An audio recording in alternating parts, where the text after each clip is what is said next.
दोस्तों ये आपकी क्लास है जो कि नो सर्विस की है। आपके सेट में अगर नो सर्विस का प्रॉब्लम आता है तो आपको उसे किस तरह से स्टेप बाय स्टेप फॉलो करना है। सबसे पहले आपको ये जानना चाहिए कि हमारे सेट में नेटवर्क सेक्शन के लिए कितना आईसी लगा होता है। ठीक है दोस्तों, यहाँ पर देख सकते हैं नेटवर्क सेक्शन के लिए हमारा 3 आईसी लगा होता है। एक होता है ये जिसमें बॉल होती है, उसे हम बोलते हैं बेस बैंड आईसी। ठीक है, नंबर सेकंड पर होता है हमारा 4GPA, जो कि आपको अगली वीडियो में मालूम हो गया होगा। ये इस तरह से होती है ना, PGA बोलते हैं क्योंकि इनकी पिन निकली होती है। ये 2G आईसी होती है। दोस्तों यहाँ पर एक आईसी और होती है, शायद आपने देखा होगा, ये सिग्नल को बूस्ट करती है, या आप क्या करती है, सिग्नल को बूस्ट करती है एंड एम्पलीफाई करती है। जैसे आपका सिग्नल अगर लो आ रहा है, आपने इस आईसी को चेंज किया WTR को, फिर भी आपका सिग्नल लो ही है, तो दोस्तों कभी आपने इसको गौर नहीं किया होगा। ये आपका सिग्नल को बूस्ट करता है। ये छोटा सा आईसी होता है, ये एक तरह का इसको मेजर करता है। ठीक है, ये बूस्ट करने का काम ये करता है यहाँ से। ठीक है, सबसे पहले आपके पास कोई भी नेटवर्क का फॉल्ट आया तो सबसे पहले आप क्या करोगे,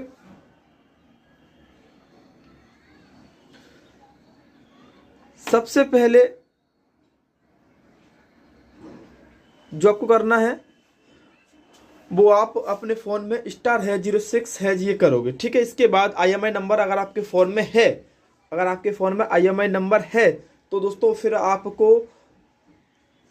अपने हार्डवेयर में करना है। हार्डवेयर मतलब आपको आईसी में काम करना होगा, आईसीओ को चेक करना होगा एक्चुअली हमारा किस आईसी से वर्क आ रहा है। ठीक है, अगर आपके सेट में IMI नंबर नहीं है और बेस बैंड है तो दोस्तों आपको सॉफ्टवेयर करना होगा। IMI नंबर नहीं आपके सेट में, बेस बैंड है, पर आपको सॉफ्टवेयर करना होता है। बेस बैंड अननोन होने पर तो दोस्तों ये हमारा बेस बैंड आईसी है, आपको ये चेंज करना होगा। दोस्तों इसे पहचानने का तरीका है कि ये बॉल वाला होगा, आपका बॉल वाला होगा, और इसी को बोलते हैं ट्रांस रिसीविंग आईसी। ठीक है, अब हम इन दो आईसी को काम समझते हैं क्या होता है। दोस्तों ये आईसी होती है आपकी antenna switch IC. Antenna switch IC.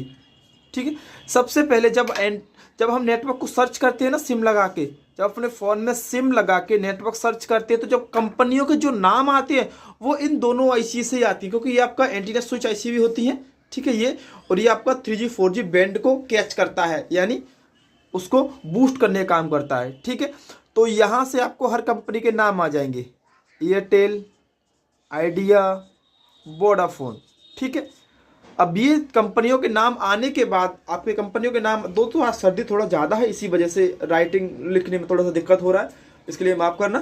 दोस्तों यहाँ पर आप समझेंगे कि नेटवर्क सर्च करेंगे, जब आप सिम लगाने के बाद नेटवर्क सर्च करेंगे तो अगर आपको नेटवर्क सर्चिंग में इन कंपनियों के नाम आ रहे हैं तो इसका मतलब क्या, हमारा ये दोनों आईसी सही से वर्क कर रहा है फर्स्ट क्लास तरीके से। ठीक है, क्योंकि इनका काम है केवल लिस्ट को तैयार करना। जो भी नेटवर्क आया है पहले तो इसको कैच कर लेना, उसके बाद दोनों में डिवाइड कर लेना कि यहाँ दोनों में 4G है 2G है, दोनों को मिक्स करके तो यहाँ पर वो शो हो जाता है 4G नेटवर्क 2G नेटवर्क, ये आपको दिखता ही होगा। ठीक है, उसके बाद फिर हमारे नेटवर्क में अगर कोई समस्या आ रहा है, आपको ये दोनों आईसी आपकी क्लियर हो गया, दोनों आईसी आपके ओके हैं, उसके बाद आपको काम करना है इस आईसी पर।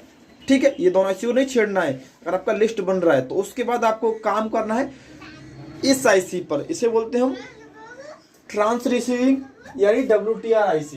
ठीक है, WTR आईसी में कैसे काम करोगे, यहाँ पर आपका PM से 2 वोल्टेज आता है, 1.8 और 1.2। दोस्तों सिम लगाने पर, जब आपका सिम लगाओगे फ़ोन में तो ये दोनों वोल्टेज फ्लक्चुएशन होगा। फ्लक्चुएशन मतलब कम ज़्यादा होगा, आपका प्रॉपर नहीं मिलेगा। ऐसे 1.2 मिलेगा, 1.0 मिलेगा, यानी 1.8 फिक्स नहीं मिलेगा। ठीक है, जब आप इसके अंदर नेटवर्क सर्च करोगे, जैसे हम कंपनियों के नाम के लिए सर्च करते हैं ना, वो उसी सर्चिंग को आप दोबारा करोगे। सर्चिंग का जब सर्चिंग करेंगे आप तो उस टाइम आपको कंपनियों के नाम शो होंगे। ठीक है, उसी टाइम ये दोनों वोल्टेज आपको स्टेबल मिलने चाहिए। इस पर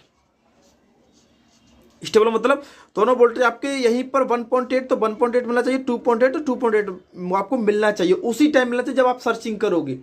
ठीक है, सर्चिंग में आपको नाम भी आ गया कंपनी को और ये दोनों वोल्टेज स्टेबल हो गए, पर इसमें से एक हुआ और एक नहीं हुआ तो दोस्तों आपका फिर WTR खराब है। यानी कहने का मतलब ये सही तरीका ये है कि जब आप सर्चिंग करोगे तो दोनों वोल्टेज स्टेबल होने चाहिए। ठीक है, स्टेबल नहीं हुए तो आपका इस आईसी का दिक्कत होता है, जिसे आप WTR बोलते हैं, बेस बैंड आईसी बोलते हैं, ट्रांस रिसीविंग आईसी बोलते हो। ठीक है, और नेटवर्क सर्च करने का ये इस आईसी का होता है काम। ठीक है दोस्तों, आने वाली वीडियो में और भी आपको बताया जाएगा डीपली। ठीक है, ये आपको समझ में आया होगा, उम्मीद करता हूँ आपको ये समझ में आया होगा लेसन कि किस तरह से आपको नेटवर्क सेक्शन आएगा तो आपको किस तरह से उसे स्टेप बाय स्टेप चेक करना है। ठीक है, अगर बेस बैंड नहीं है तो आप केवल इस आईसी में काम करेंगे, इस आईसी डालने के बाद बेस बैंड आता है तो ठीक, नहीं आता तो फिर आप सॉफ्टवेयर करेंगे। ठीक है, पहली बात, अगर आपका बेस बैंड है और IMI नंबर नहीं है तब आपको क्या करना है, फिर आपको सॉफ्टवेयर करना होगा। ये प्रॉब्लम सॉफ्टवेयर का होता है। ठीक है, यहाँ तक आपको समझ में आ गया होगा।